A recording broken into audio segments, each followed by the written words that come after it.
evening, and welcome to Phil John's VIP. Thank you for joining me tonight. It is going to be a great show. This is the final show of the season, the final show of the series, and it's been my pleasure to be your host. It's been my pleasure to bring you the conversations that I have, and I am looking forward to doing great things as the days ahead come into fruition. Tonight, I have a special guest. Tonight, I have a young man who I want to introduce to everyone in the industry by the name of Jonathan Duran. Jonathan Eddie Duran, that is. Um, Talented young brother who is doing amazing things. If you had the opportunity to check out the promo, you see that he is a force to be reckoned with in front of a camera. And I have no doubt that there's going to be some incredible things that you guys are going to see from him, some credible opportunities that's going to come his way. And I believe that he's going to continue to do extraordinary work. So without further ado, let me introduce this brother who not only is an actor, but also is a visionary. And I want to welcome him to Phil John's VIP as my final guest, Mr. Jonathan Eddie Duran. Where is he at? Oh, he's coming in now.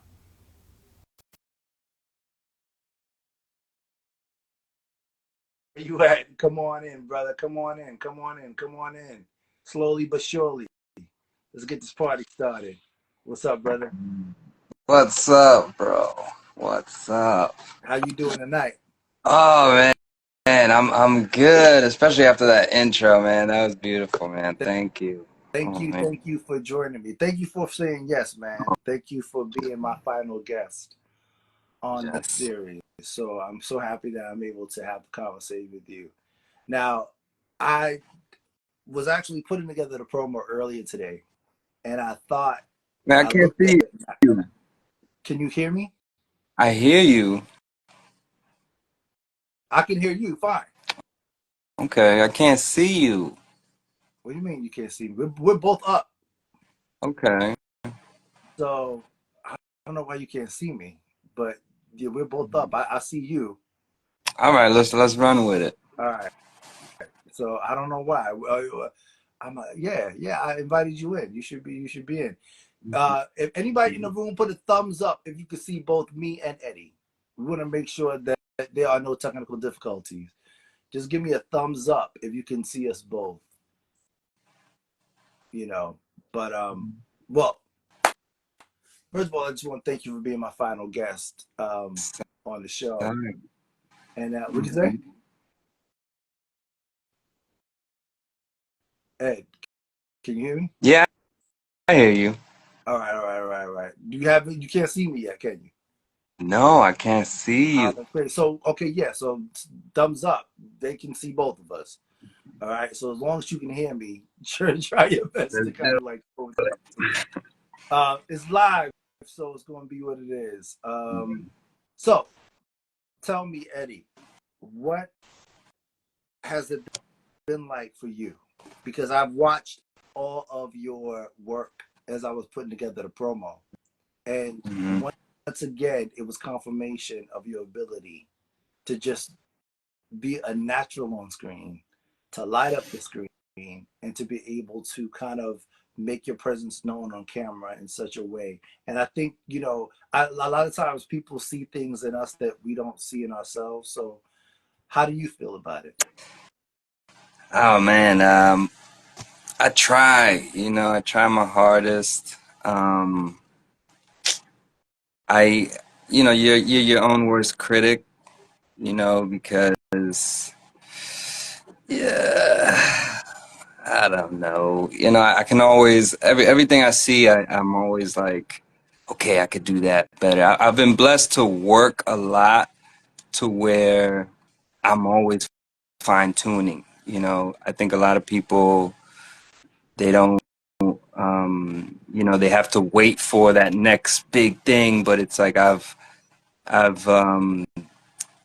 I've done a lot of work. So I've been doing this 15 years, and you know, each project, you know, you watch it and you study it, and you're like, okay, I wanted to portray this, and I see what I was doing, but I know I could do it better.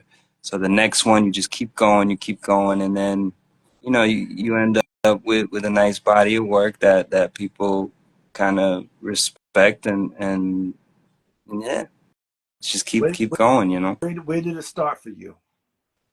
Because Um, you come from legacy, so just talk about that a little bit. yeah, my father, he's a independent New York filmmaker, and he actually gave me my first role when I was 5 years old, and we shot it, and we he ended up recasting my part, so that was rough at 5. um, but I remember that moment.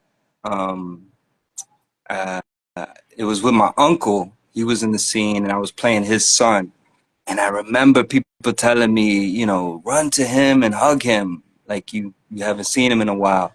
And I remember not really knowing why or what's going on, but I have that memory.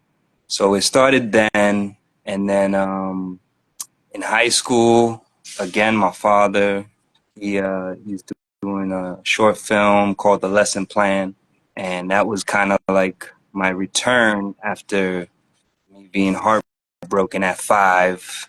You know, 10 years later, I was like, I'm gonna try this again. And ever since then, I hustled, you know. You've been able to do a lot of work that I feel like that is, especially a lot of independent work. You've also done film work that you've created yourself. Mm-hmm. I remember you telling me that you and a former mentee of mine, Danny Bourbon, who's also been on my show, actually worked together on Who's this again? good. Huh? Who's this person you just said? Danny Bourbon. Danny Bourbon. Wow, I haven't heard that name in years. Yeah. Yes. Yeah, Danny. He was in my first short film that I wrote and directed called Julie Mm-hmm. Drains. Yeah, Danny. Where did I meet Danny? Oh my God, I don't. This is like 15 years ago. Yeah. Yeah, yeah, I don't remember, but he's amazing. He's a poker player. He's doing his thing. Shout out to Danny Bourbon. What makes you stick with it? Um, at this point, it's all I know. Um, my father being a film director and a writer, I kind of have this, you know, backdoor kind of angle to it where I'm not really concerned. Um, I mean, concern is probably not the right word, but I'm not going into it for, you know, to be this or that. It's something that I've watched my father do, and I took a liking to it. I tell a lot of people, I go, when I realized I wasn't going to be a professional baseball player, I was like, let me go see what my dad does, you know?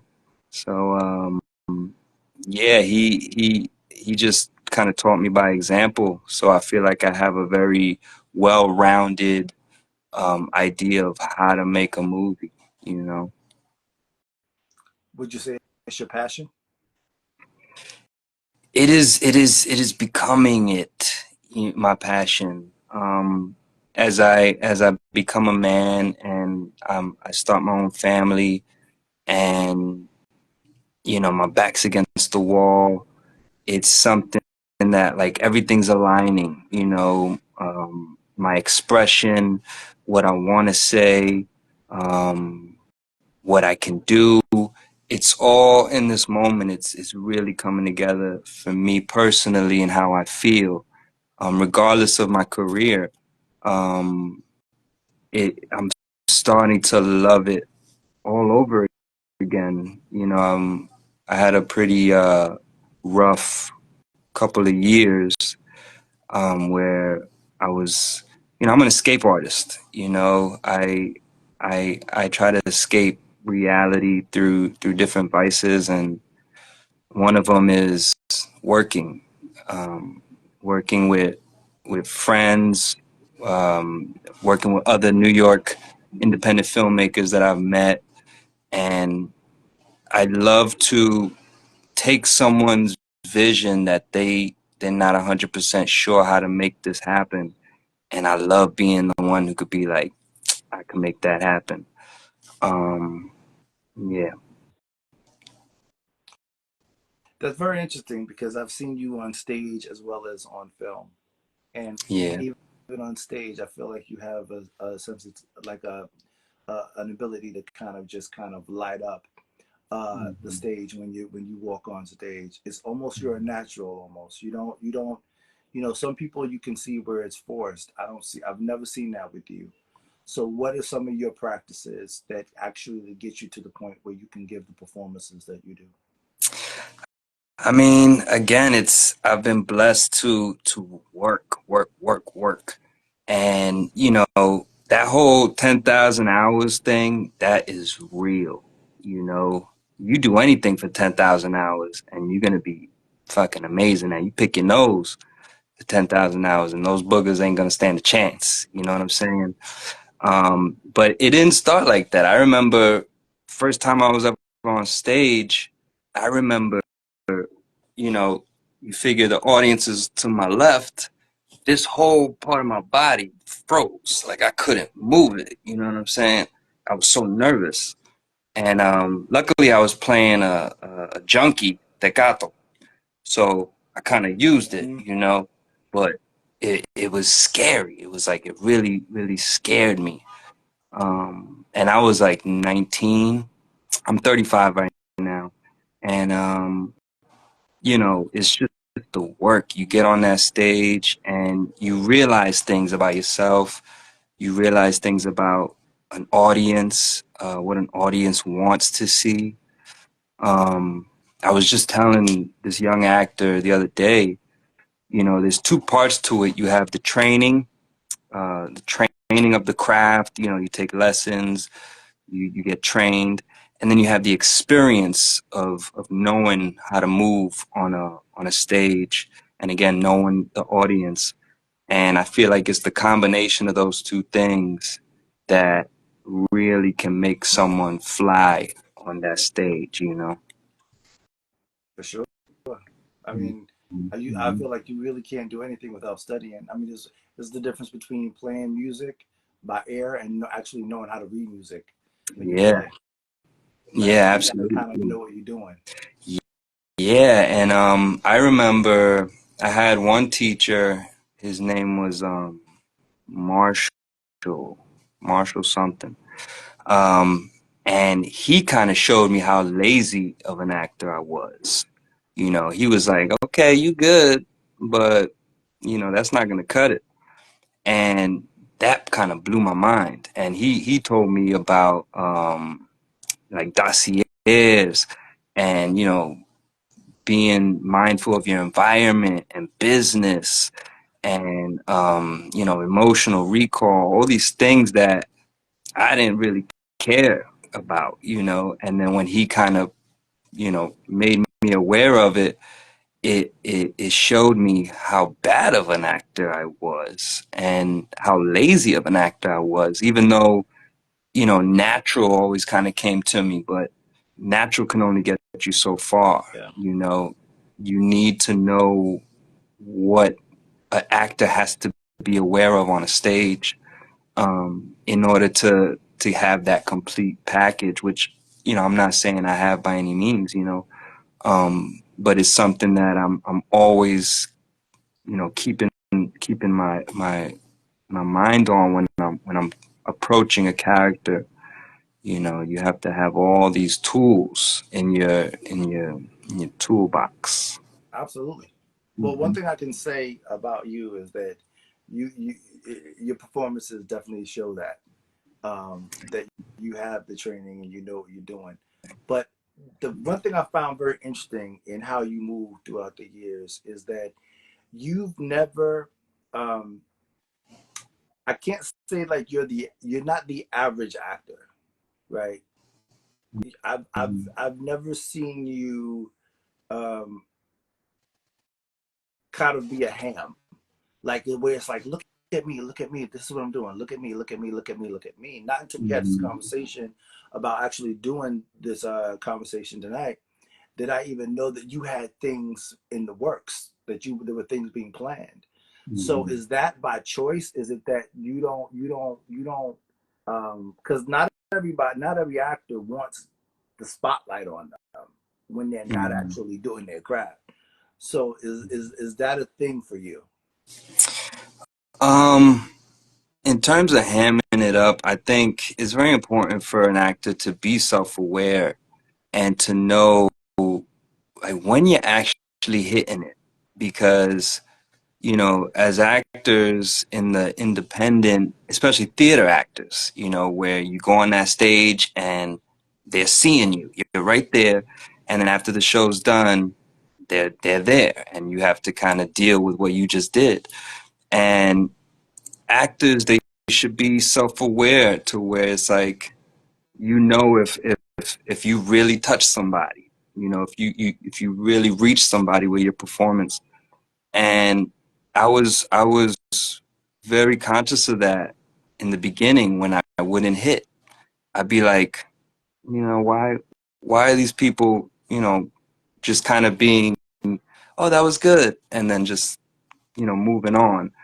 And I didn't like that feeling. I didn't like the feeling of me thinking that I'm giving it my all, or me thinking that I'm being vulnerable, and then, the response was like a meh, you know. And I always was like, nah, I want people to really feel what I'm doing. And so I always kind of just pushed it, like, and especially now, I leave it on the stage. I go all out, and that tends to happen towards the last show. I hate when you're at the last show and you think of all these things to do. Yeah, you could have done. You know, I hate that feeling, and it's something I try to do at the first show. The first show, I want to be able to put it all out there so that I can see how did that work. So the second show, I'm playing. A lot of actors, they go up there, they do the same thing every show. Mm-hmm. And for me, that doesn't do anything for me. I need to be able to feel like I expressed myself and feel like people understood what I was trying to do, you know. Do you think you've mastered the business of this business? What? No, absolutely not. I think I'm just now seeing it being possible for me in terms of business. Um, I've been writing scripts on Google Drive for the past 10 years, you know, and nobody's going to read a script from Google Drive. You need to have a script format. Um, and You better believe it. yeah, If you want to take yeah, it you know what I seriously, mean? Yeah, you have to know how it's done. And really in that respect, talent really has little to do with it. People have been telling me I have a lot of talent for years.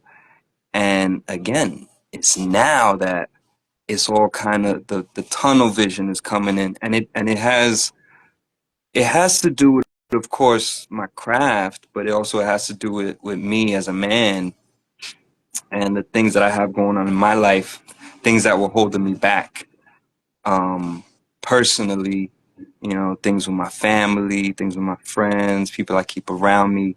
It's like you have to be aware of the people around you. When it comes to your family, things have to be open.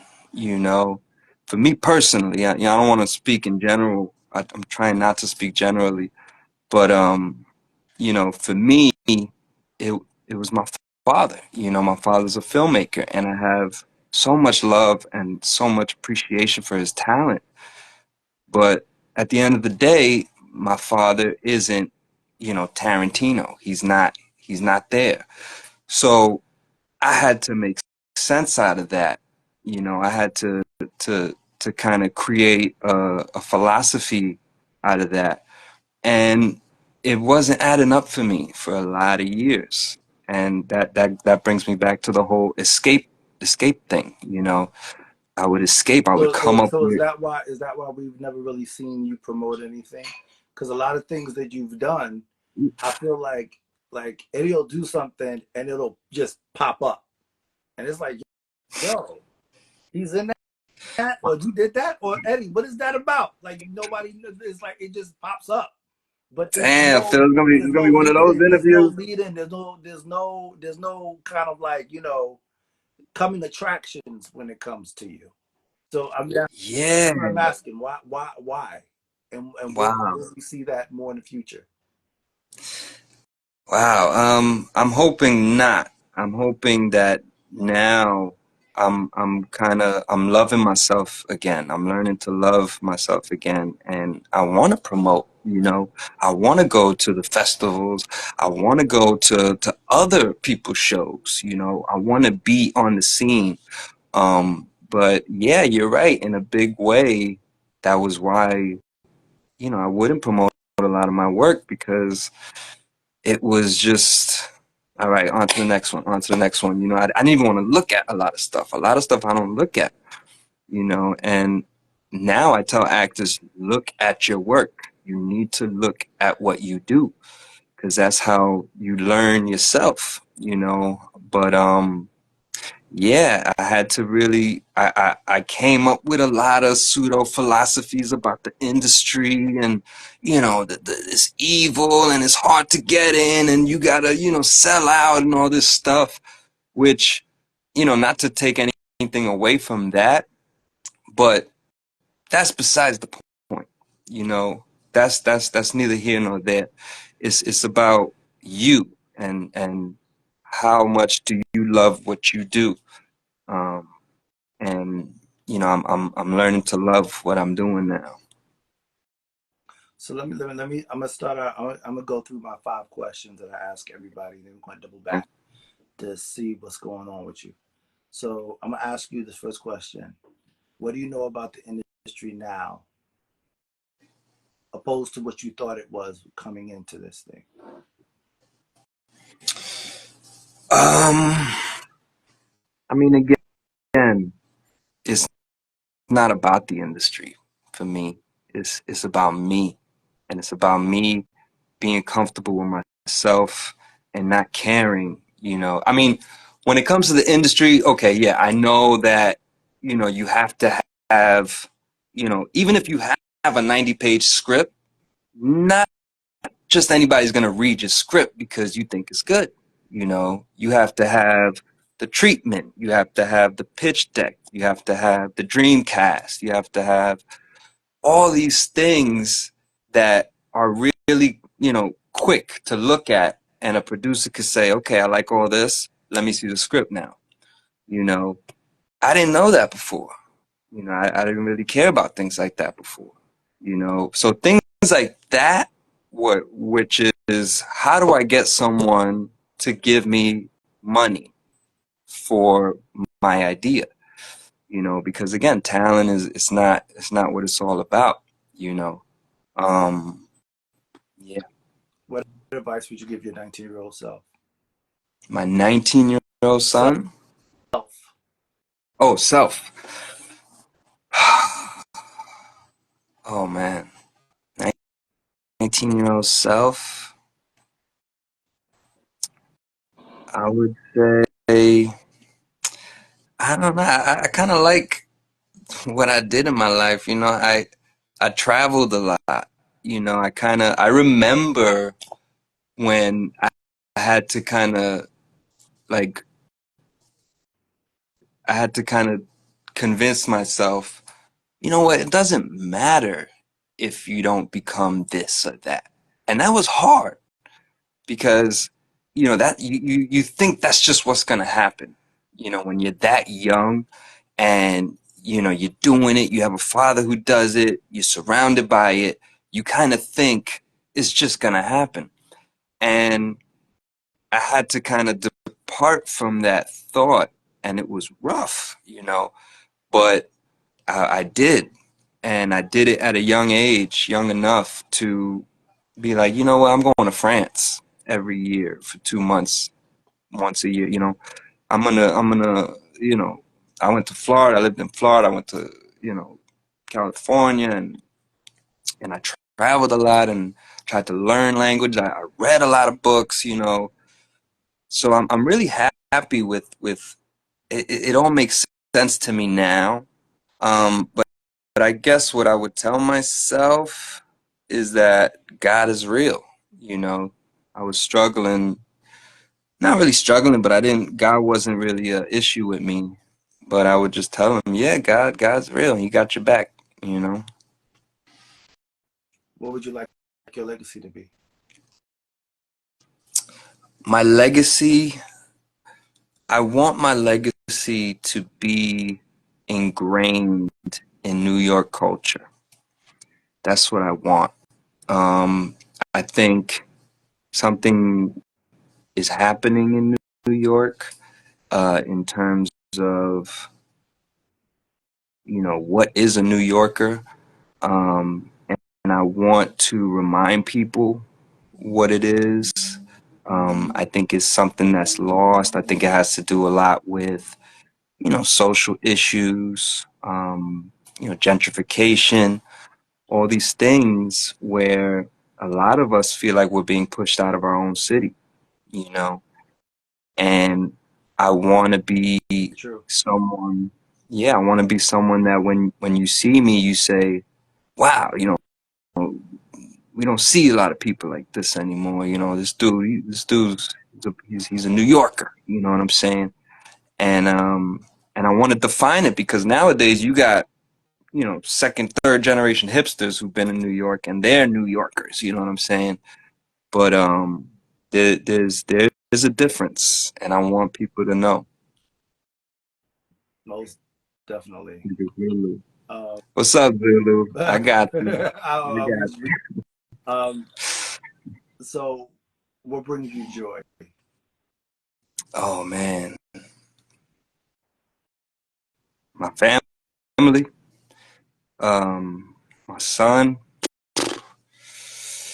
Yeah, he brings me a lot of joy. Um, and now I'm finding joy all over the place. You know what I'm saying? Um, I struggled a lot with substance, you know, marijuana, and it just seems so silly now. You know what I'm saying? And it's like I like who I am sober, man. Like I like being on the train sober. I like being in a store sober. I like being over here sober over there. And it's fun, it's exciting, like it's joyful, you know. um Humbling myself, you know, getting on my knees and saying I don't know what I'm doing. Yeah, You know, when I admit those things to myself, I feel relief. You know, I don't have to worry about this or that, or am I gonna make it a this or that. You know, I'm fortunate enough to have a woman who is amazing, and you know, she's the best mom I could ever ask um, for my son, and she's an amazing artist, and she inspires me in so many ways.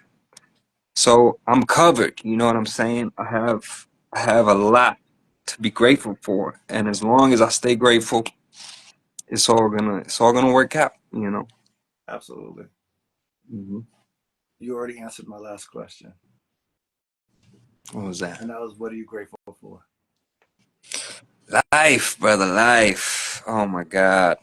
You know, and it's all perspective, you know. Sometimes you don't have a place to stay, you know what I'm saying?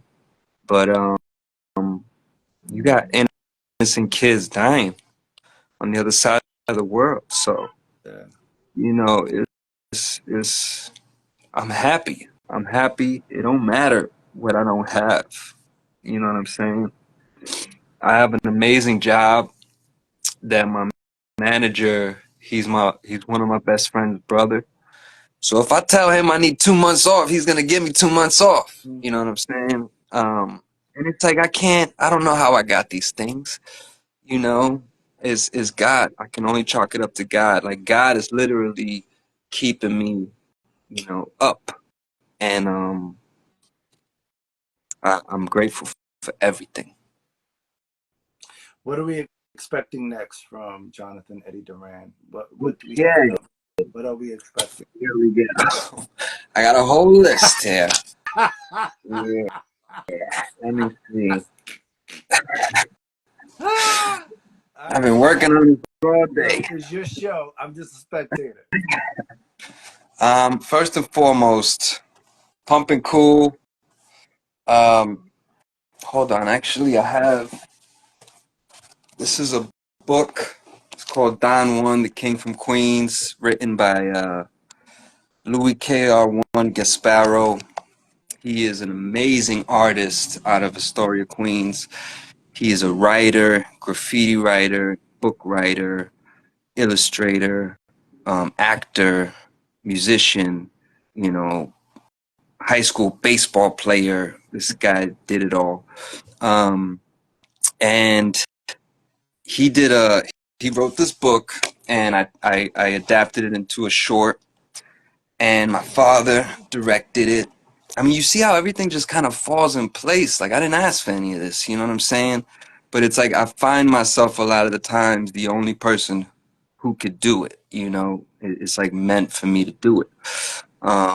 So I wrote it, I adapted it. My father directed it. Louis starred in it, and we finished it. It's 30 minutes long, and it's going to be at the Astoria Film Festival Sunday, June 2nd at the Zucker Theater, Kaufman Astoria Studios.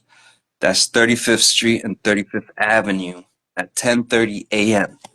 So that's the next time that's going to be screening. I'm telling you, there's a lot.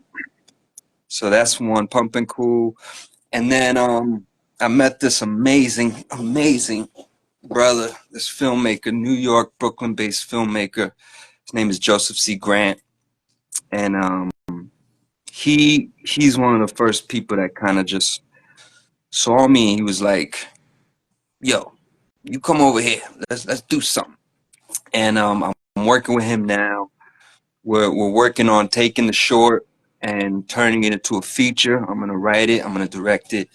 He's gonna produce it, and that movie is gonna be called Pumpin' Cool, and it's gonna be about uh, graffiti, because a lot of people when they think of graffiti, they just kind of they lump it up with hip hop. Mm-hmm. But the truth is, graffiti was around before hip hop. Graffiti has a big origin story that is a decade before hip hop was even thought of. So that's going to be the basis of the feature. It's going to be very New York, very 70s. So that's what I'm working on now. Um, I got to thank Wanli Florexile. He's a Haitian filmmaker out of Brooklyn, Canarsie. This guy, nothing gets in his way. He gets it done. Um, I've known him for about 10 years, and I started off acting in his films, and now I'm writing for him. I've written two projects for him. The last one, Thanksgiving, was a feature film we just finished shooting maybe 2 weeks ago. Shout out to Melanie Feliciano for making that happen. She's a distributor, and if you don't know her and you're a New York filmmaker, you need to know her. Um, but Joseph, he came on set. He sees what I'm trying to do, and he backs me up 100%. But for Juan Lee, we did another film called Behavior, and that's going to be screening Friday, July 12th, in Brooklyn, 6 What's p.m. We're the trying to get festival? everybody. Huh? What's the festival for that one? No, that's not a festival. That's Just a screening. he managed to get a theater to screen his movie, our movie. I wrote it, and he directed it, and and it wasn't cheap. He's paying out of pocket. So we're trying to promote it. We're gonna be a big promotion campaign. The movie Behavior is about mental health adolescence. It's about a young man who's suffering with mental health, and he kind of gets sucked into this violent world. Um, so that's gonna go up in July. Tickets are $40. And it's because it took a lot to one get that movie done, but also to get it screened in that theater. Right. Um, so there's that. Joseph C. Grant, he made a series called Bottom Bitch, and that's based in the late '60s, early '70s about one of the most prolific drug dealers ever. Bigger than any drug dealer you ever heard of. Pablo Escobar, all these people, they don't compare to this guy Frank Matthews. He was from Brooklyn, and the reason why you don't hear about Frank Matthews is because he he won. He beat the system. He never got caught. He got caught, but then escaped, and then never got caught again. And that's not something that the powers that be want out there. You know what I'm saying? But this guy was in dozens of states selling drugs. Like we talking, billions of dollars. Um, but the series is about Frank Matthews, and then Bottom Bitches there's a pimping element to it, and I'm in it, and I play a Puerto Rican drug dealer, and we shot the first 3 episodes, and we're about to do the table read for the next 3 episodes, and then hopefully we're gonna shoot it, God willing, this summer. Um, then we have The Bickering Dead, which is a short film that I somehow got in connection with the Greek Orthodox priest. We call him Bishop Chris. I Um, see they're in the room with us. oh yeah, You can yeah, put yeah. up He the YouTube. he's everywhere. Yeah, his presence is You everywhere. Bishop know, Chris. I'm listening to you talk, man. You gotta, I have posted a few years back a clip from a documentary called GI Junkies, and Mhm, it talks about the black and Puerto Rican soldiers who came back from Vietnam, who mhm, did not who was addicted. They were addicted to heroin, mhm, and how the methadone clinics came about. mhm, How they, in order for them to receive their money, they had to go to the methadone clinics. And people don't mhm. understand how hard a hit that had for our communities. Yeah, man. I And mean, that was pre-crack. yeah, You heroin. know, Heroin is but is. it wasn't because it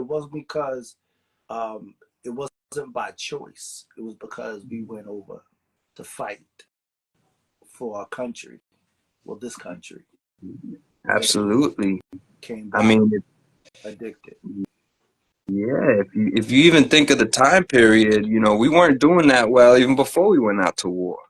You know what I'm saying? Like it was rough in New York, Yeah, 1970.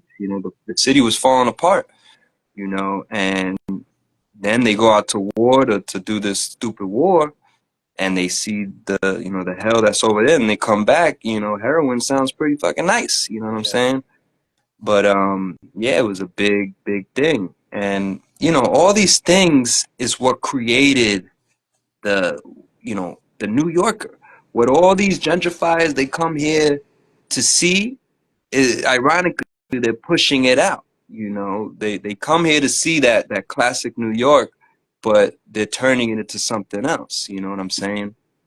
But yeah, there's a lot of culture there. I think Fania All Stars, the whole salsa movement in the 70s, I mm, think that's going to make a huge impact in the next coming years in terms of entertainment and culture and biopics. And like that's the next kind of Hollywood I think is going to lock in on that very soon.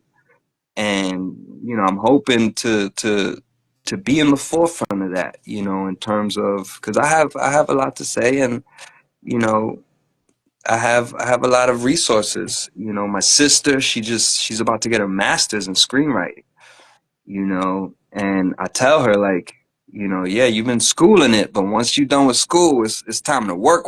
You know what I mean? So I'm excited for that. But Yeah. um, just to get back on track, I don't want to leave anybody out. But so Bishop Chris, he makes these little shorts that are faith based, and the Bickering Dead is based on a short story by Fyodor Dostoevsky, and it's heavy stuff, and I kind of like that. You know what I'm saying? It's something that I've never done before, and we just did our first one together, me and him, and you can find that on Greek Orthodox TV. If you go to YouTube, you go to Greek Orthodox TV, you'll see my face right there. It's like the first video. Um, so check that out if you get the chance. I got to shout out the theaters that I frequent. Black Spectrum Theater in Jamaica, Queens. We just finished a show called The Last Block Association, and it talks about, block associations and how people don't do that no more. But that's the heart of a neighborhood, Then we wonder why things get gentrified, because we don't have block associations, you know what I mean? Um, Theater for the New City, I've been working with them for about 10 years now. Melanie Maria Goudreau, she's my go-to director. She's always got something for me. All her work is race-based, racial identity. Me as a 35-year-old man, I'm starting to see that that's kind of where my artist statement is. It lies somewhere in racial identity, because race seems to be a big issue on everybody's mind, but I don't agree with a lot of stuff that's happening in when it comes to race. So like I love doing parts that are race based, heavy. I do Indian, I do the French, I do a lot, and a lot of different races, because it's fun, and a lot of people steer clear of things like that because they don't want to offend or they don't Well, want to, but you know, well, you know how it is when you become ethnically ambiguous. No one knows you know. where you're coming from. So, Yeah, man. Like I'm from Brooklyn, so, Queens. There's no part of the world. it's like, yo, if you could do it, that's the beauty about being an actor. That's the beauty about being an artist, Yeah. is to create. You know, And also the beauty about being a New Yorker, yeah. like that's just how we see things. Yo, that's the And Indian dude over there. we have an air for We have it for here. acting. You said? Yeah, Yeah, because Queens is the most ethnically dense spot in the yeah, world. You have dozens and dozens of different ethnicities. And I'm not afraid to tap into that. yeah. A lot of people they steer clear of race, but of ethnicities. But I do not. Um, Next week is a big week for me because I'm going to be performing at the New Federal Theater for the first time, Mm. and I'm really trying to. I'll be right back. I think I hear the Dajjal Antichrist coming. Yeah, all right, dude. Um, I'm really trying to bust into to black theaters in the city.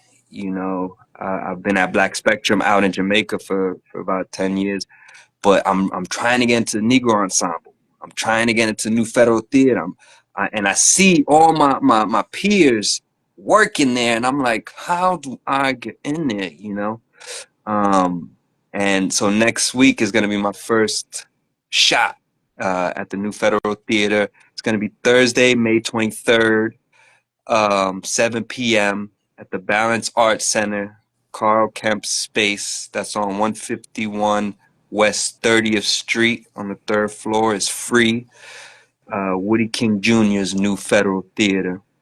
So if you can, please come out and support. And That's history right that's there, Woody King. history right there. You know what I'm saying? And rumor has it people just be popping up, showing up. Who knows who's gonna be there? So we'll see. I'm excited about that. Um, I have a business venture that I'm trying to to start up here in New York. My father started it in Florida. It's called Art Cycle Kids, and it's where the goal is to get contracts with schools so we could teach children how to, and little children like kindergarten, how to ride balance bikes. Those are the bikes with no pedals. And he's up and running down there, but we're trying to bring that here in New York. So I got, these little business, convention things that I'm gonna go and represent that company. But if you have any connections to schools, anybody listening, please, throw me a bone because I'm ready to work for that. And I have to say, Crash the System, which is a series on Tubi. It's 2 seasons in, and it's created by Kamal Ahmed. You remember the Jerky Boys from the early '90s? Who, me? No, Yeah, I don't you. remember the Jerky You don't Boys. Jerky remember the Boys? Jerky Boys? They used to do, I yeah, remember they used to do a prank phone lot. calls. I remember a lot. I don't remember the Jerky Boys. You don't remember? I'm going to kill you. I will run you over with my Oh, wheels. okay. Yeah, okay. Yeah, yeah. It's the whole prank calls. Right, They used right, to do right, prank calls, right. and I then they got made you. I got a movie. Yeah, You know, yeah, yeah. I was thinking. um, I was thinking the hip hop art. yeah, yeah. So Kamal Ahmed, he has a successful series right now on Tubi. It's called Crash the System, and he's in the second season. He casted me for a role in the third season, and I got that by Louis Gasparo too. So if you can check out Crash the System, catch up. So when you see me in the third season, you know what's going on. Um, and last but not least, in terms of what I got going on, I'm gonna start giving acting classes with my mentor Joseph C. Grant. Um, Mid June, July, we're going to start giving acting classes kind of centered around the dynamic between a actor and a director. Um, because I think that's very important, for actors is to learn how to listen to a director or learn how to just be in a relationship with the director, because the director is what's going to make you look good. It's like it's one of those things where you can have all the talent in the world, but if you have a bad director, then you kind of just you tread in water. You know what I'm saying? You need another artist to come and light that fire under you, so you could really shine. So we're trying to capture that dynamic and teach it in classes. So we're gonna be doing that. Look out for that. Um, yeah, that's about it. If a mixtape was an actor, it would be Eddie Durant.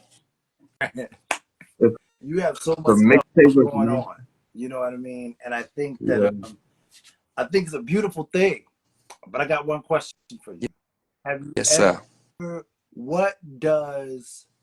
Because the beauty about what you do, and I feel like you've always done it, is that you've always used the gift and the talent as a tool to help other people. So you've always been a person who use your gifts and talents as acts of service to others. Man. My question is, how important is the mainstream to you? It's not important enough for me to glorify it or to even consider it in terms of what influences me. My mother always told me at a very young age, don't let nobody influence you, and I never really understood that until now. And it's like, I don't let these people, influence me. But I do definitely have things to say, and I feel like change is a coming, and I want to be a part of that change. It's time to get the creeps out, get the I, weirdos out of yeah, Hollywood. I think change has come the way Hmm. it looks on my end. Yeah. Well, you know, I I think I agree with you. You know what I'm saying? Like I think everybody is looking to see themselves in Hollywood. You know what I'm saying? And I feel like Hollywood has done a good job in representing, groups and stuff like that. But just in terms of you know art and storytelling and the stories that need to be told, even going back, like let's go back. I think we skipped a few stories, you know what I mean, in order to really understand why things are the way they are now, you know. And it's like I feel like we've painted ourselves in the corner where we're scared to look back now in a certain sense, and I'm talking about race.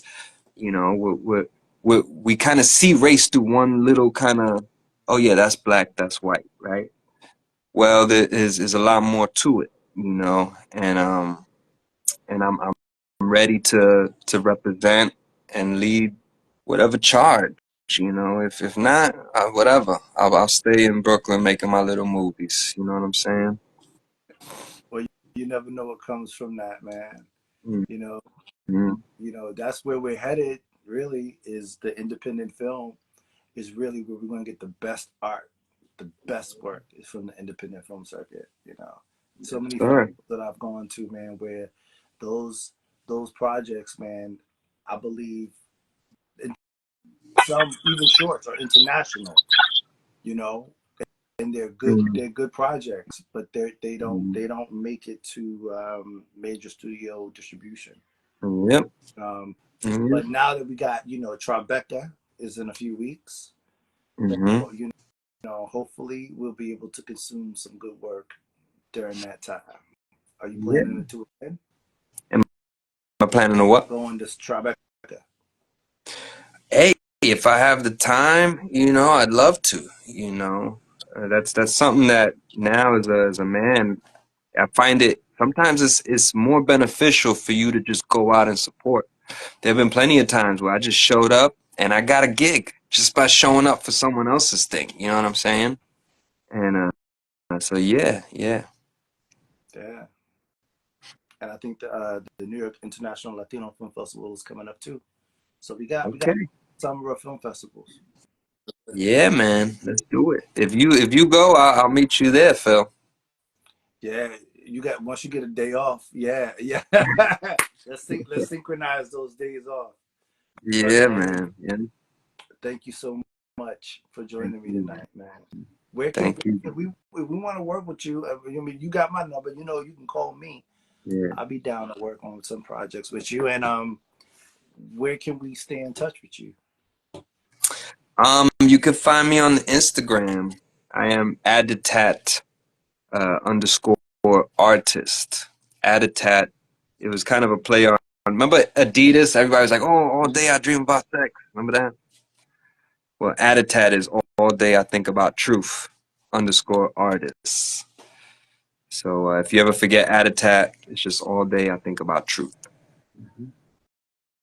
That's what's up. I was going to ask you what it is. Thank you for explaining in advance. All right, brother. Yeah.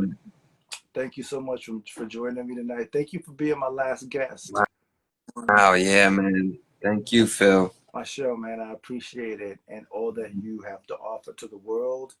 Um, I appreciate all of your contributions, and I'm looking forward to watching where you go and the doors that God is going to open for you in the near future. Thank, thank you, brother. Thank you so much, man. God bless you.